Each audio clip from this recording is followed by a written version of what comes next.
Pour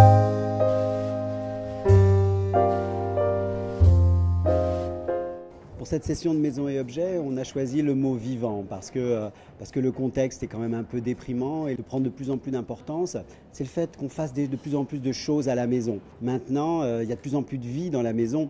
On fait des expériences, on fait du commerce, on produit des choses à la maison.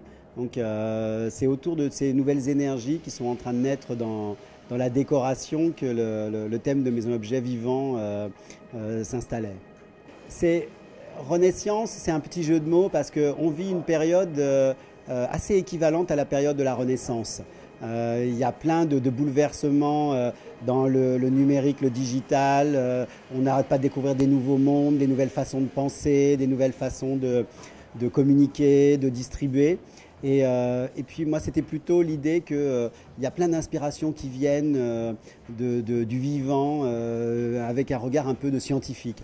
Alors pas un scientifique classique avec sa blouse blanche dans un univers très blanc, très médical, mais un chercheur, un expérimentateur un peu fou qui ferait ses bricolages, ses bidouillages à la maison et qui le ferait dans son appartement. Donc c'est autour de cette idée, de ces inspirations liées au monde scientifique. La mise en scène, l'installation, elle a été imaginée comme un appartement. L'appartement de ce scientifique esthète, dandy, comment il a mélangé les éléments de ses recherches dans son appartement, dans sa décoration, dans sa maison, et puis autour de pièces. Donc c'est organisé autour de pièces avec à chaque fois une thématique. Il y a la pièce des globules, la pièce des bactéries, la pièce des rayons X, la pièce du laboratoire des éprouvettes. Donc il y a une série de pièces avec des symboles, des illustrations de cette tendance en hommage au monde scientifique, au monde organique que l'on observe un peu au microscope et qui amène ces éléments de forme, de matière, de couleur, de texture dont s'inspirent de plus en plus les décorateurs ou les designers.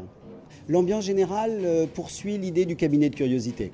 On a envie de curiosité, on a envie d'inspiration dans les tendances un peu à l'étrange, au mystérieux, un baroque un peu fascinant.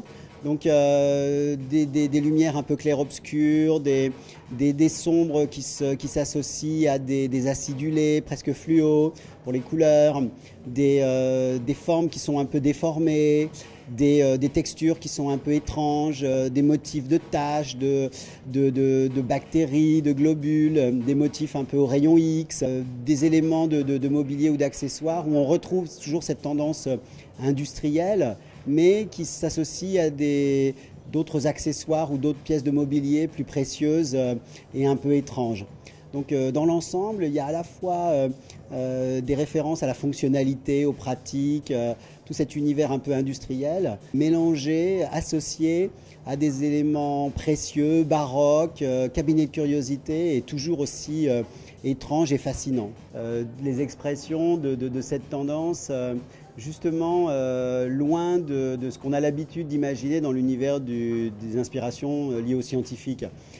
C'était plutôt de mettre en avant le bizarre, l'étrange, et moins ce qu'on s'attendait à trouver dans ces tendances autour du scientifique. Et on va plutôt vers ce qui est positif.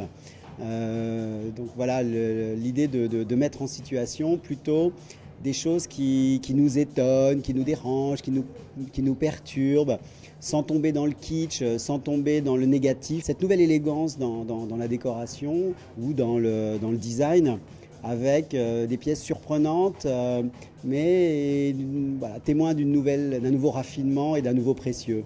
Lié aux globules avec cette table en bronze avec un piétement comme des globules, ce lustre globule, ces vases où il y a tous ces globules un peu grains de caviar qui envahissent. Donc voilà, ça c'est une thématique intéressante dans cette tendance où on a ces formes déformées qui inspirent beaucoup les décorateurs, les designers ou les stylistes.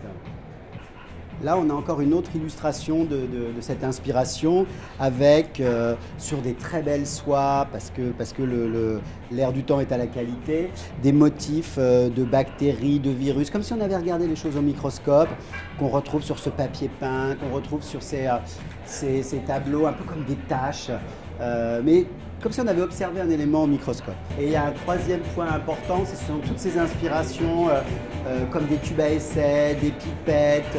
On s'inspire de ce qu'on pourrait trouver dans un laboratoire pour imaginer des vases, des cruches, des éléments de décoration avec ces nouveaux volumes un peu exagérés.